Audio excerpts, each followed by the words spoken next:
hizmete bütün alanlarda devam ediyor.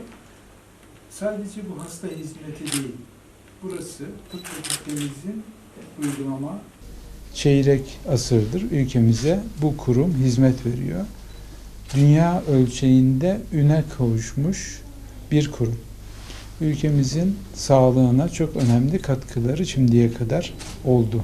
Milyonlarca hasta buradan şifa bulup taburcu oldu. Özellikle organ nakilleri konusunda başta karaciğer nakli olmak üzere sadece ülkemizin değil, Avrupa'nın da bir numarası, dünyanın da bir numarası bir merkezimiz var. Bunun yanına bu dönemde Ali Beytur hocamızla beraber tüm ekibimizle, üniversitemizle ülkemizin en büyük onkoloji hastanesini ekledik. Bir yılı aşkın bir zamandır onkoloji hastanemiz de Turgut Özal Tıp Merkezimizin bünyesinde ülkemize büyük hizmet vermekte. Hem organ nakilleri alanında, hem onkoloji alanında, hem de tıbbın her alanında ülkemize çok büyük şimdiye kadar hizmet verildi. Aynı hızda hizmet verilmeye artırarak devam ediyor. 3,5 yıldır hastanemizin başhekimliğini yapan üroloji ana bilim dalımızdan çok değerli cerrah hocamız Profesör Doktor Ali Beytur görevini 3,5 yıldır sağlığın en zor zamanlarında, pandemi dönemlerinde başarıyla yaptı, sürdürdü.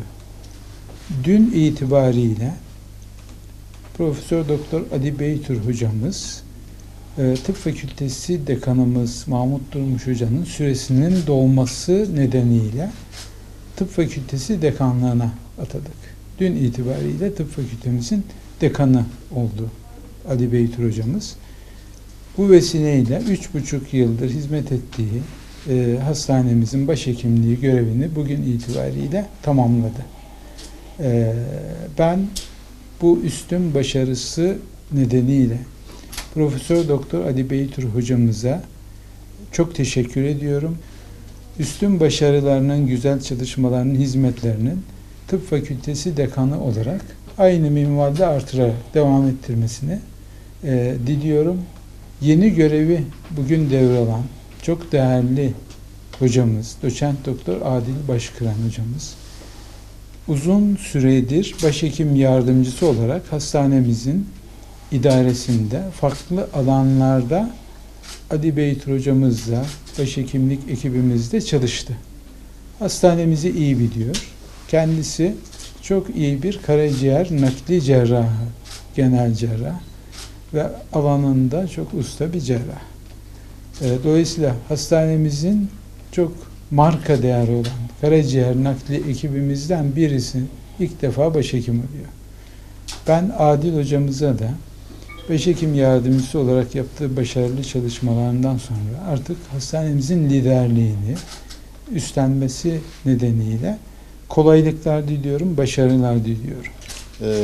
Yaklaşık 3,5 yıl önce görevi devraldıktan sonra tabii hastanelerin işleri tıbbi malzeme ve ilaç ağırlıklı. Bunlar da dövize bağlı olduğu için 2018 yılındaki ilk döviz krizi ve sonrasına gelen mali zorluklar, ardından yaşadığımız deprem ve bunun akabinde 100 yılda bir görülen bir salgın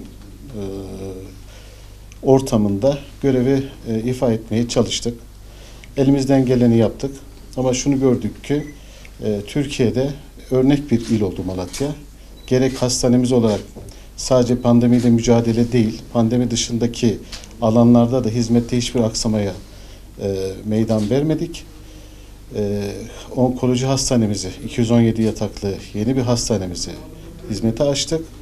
Nakil hastanemizin de kapasitesini tamamladık. Yani orası 3'te 2 kapasiteyle çalışıyordu. Tam kapasite tüm servislerine ve yoğun bakımlarını hizmete açtık. Bu zorluklara rağmen, özellikle mali zorluklara rağmen hastaya hiçbir şey yansıtmamak için, hizmeti aksatmamak için elimizden gelen tüm gayreti yaptık. Mali açıdan sıkı bir mali politika izledik. Gereksiz hiçbir harcama yapmadık. Şunu temenni ediyorum ki devletin bir kuruşunu dahi fuzuli yere harcamadık. Ekip arkadaşlarım ve ben.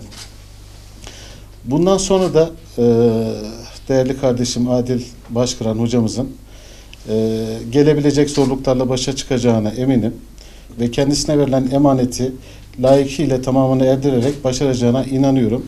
Şimdiden kendisine başarılar diliyorum. Ben de Sayın Rektörümüz Sayın Profesör Doktor Ahmet Kızılay'a ve yeni Tıp Fakültesi Dekanımız Sayın Profesör Doktor Ali Beytur'a çok teşekkür ediyorum. Ben 15 yıldır İnönü Üniversitesi Turgut Özal Tıp Merkezi Karaciğer Nakli Enstitüsü'nde aktif olarak çalışıyorum. Karaciğer nakli konusunda sadece Türkiye değil, dünyaya ve özellikle Avrupa'ya kendimizi ispat ettik ve bir marka olduk. Ali Hocam'ın öğrencisiyim. Ali Hocam'dan öğrendim başhekimlik birçok işini. Bundan sonra da devam ettirmeyi düşünüyorum.